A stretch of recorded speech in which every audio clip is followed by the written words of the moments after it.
첫 번째 강력 사건의 단서는 전청조 남현희 씨인데 자, 이 두 분과 관련된 어떤 사건일까요? 어떤 소식이 들어와 있을까요? 함께 보시죠. 자, 최근 이 재판이 나왔는데 11억 피해를 본 학부모가 남현희 씨에게도 소송을 건 겁니다. 알면서 짜고 버린 일 아니냐라는 거예요. 범행 가담 의혹, 손해배상 소송 청구를 한 겁니다. 펜싱 아카데미를 운영했고 거기에서 과거 연인 관계에 있었던 전청조 씨가 학부모들에게 비상장 주식 투자 시 매달 고수익이 난다라며 11억 원의 피해를 준 사기를 쳤기 때문입니다. 자, 재판부는 어떤 판단 내렸을까요?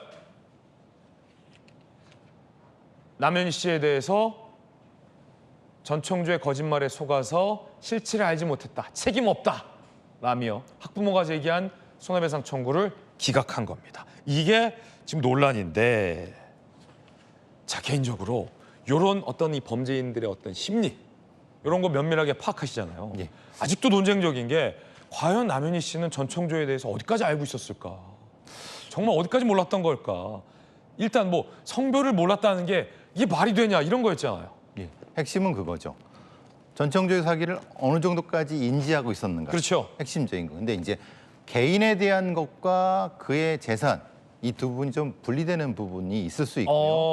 또 이것은 지금 왜냐하면 이게 재벌 3세라는 것 자체가 문제가 아니라 이게 숨겨진 재벌 3세라는 겁니다. 아하. 그러니까 그냥 노출된 재벌 3세라고 하면은 재벌 3세라고 돈인데 이게 숨겨진 거라고 하면 돈과 연결이 안 될 수 있다. 이게 사실은 재판 중에서 논란이 될 수 있거든요. 왜냐하면 이것은 투자할 수 있는 어떤 피해자들의 저 사람의 투자에 대한 관련된 심리를 어떻게 이끌어내느냐. 그러니까 전청조가 그것을 교묘하게 이끌어냈느냐. 아니면은 사실은 남현희 씨도 그거를 어느 정도 알고 있었느냐. 이게 지금 법리적으로 핵심적인 부분인데 형사적으로는 사실은 공범이나 방조범은 아닙니다. 이미 판결이 났고요. 문제는 민사적으로. 그러니까 민사적으로 저 피해자분이 얼마나 억울하시겠습니까? 아, 형사는 이미 판결이 끝났군요. 이미 끝나고 이제 민사 부분이거든요. 민사에서는 어느 정도까지가 좀 가능하면은 근데 이제 문제는 그게 전청조의 진술에 따라 달라질 수 있습니다. 그러니까 전청조한테 물어보는 거죠. 너는 남현희 씨를 어느 정도까지 이렇게 했느냐라고 하면 전청조가 어떻게 얘기를 할까요? 사실 그게 좀 논란이 될 수 있습니다. 이게 말하자면 객관적인 증거가 없을 경우에는 범인한테 이걸 물어야 되는데 범인이 다른 어떤 생각을 가지고 진술할 때 이게 문제가 될 수 있는 논란의 여지는 바로 여기에 있는 겁니다.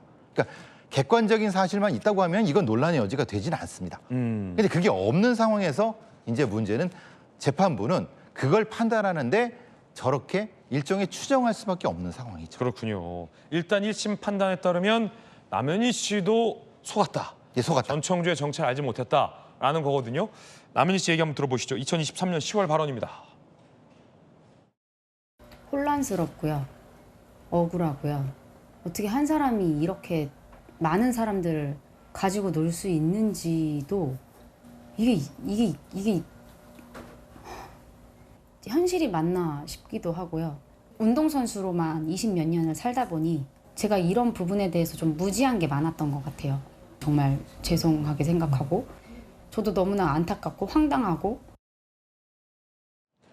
남현희 씨 입장을 충분히 설명해 드리면 남현희 씨도 피해자라는 겁니다. 몰랐다는 겁니다. 나도 인생과 시간과 어떤 명예와 관련된 피해를 전청조에게 당했다는 건데 전청조에게 사기를 당한 피해자분들의 마음은 좀 답답할 것 같기도 한 게 현실인데 연인 관계였다는데 어떻게 성별을 포함해서 모를 수 있느냐라는 거죠.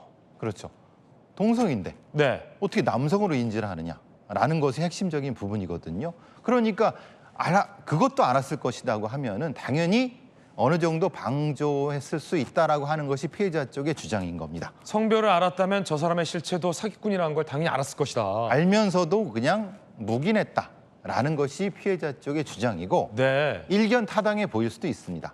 근데 문제는 핵심적으로 증명을 어떻게 했느냐의 문제입니다. 그러니까 그건 전청조의 마음이나 남현희 마음속으로 들어가 볼 수는 없지 않습니까? 그러니까 어떤 형태의 어떤 이 진술을 중심으로 한다고 하면 그래서 이제 문제가 그겁니다. 전청조의 진술을 중심으로 이루어지는 유명인 사칭 사기의 범인 중심의 진술을 재판을 이렇게 유지하는 것이 맞느냐?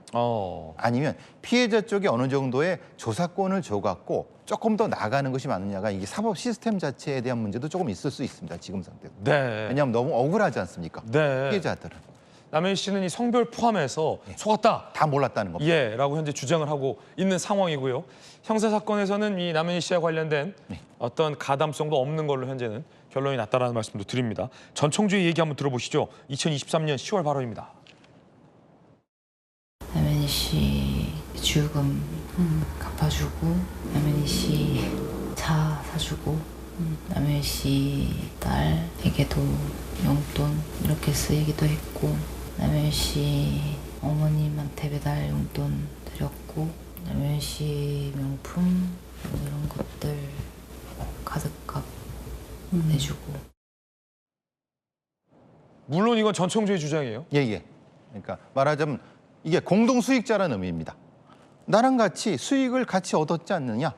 그러니까 전청주에게는 수익을 같이 얻었는데 왜 공범이 아닐 수 없지 않느냐? 이런 얘기인 거죠, 말하자면은. 그런데 문제는 이 정도로 가스라이팅이 될 수 있다라고 하는 것이 남현희 씨 쪽의 주장입니다. 그렇죠. 그렇기 때문에 재판부는 그걸 인정한 거고요. 숨겨진 재벌 3세로 남현희 씨는 믿고 있었다. 예. 자, 라는 재판부 1심 판단 나옵니다. 2심, 3심 어떻게 되는지도 한번 지켜보겠습니다.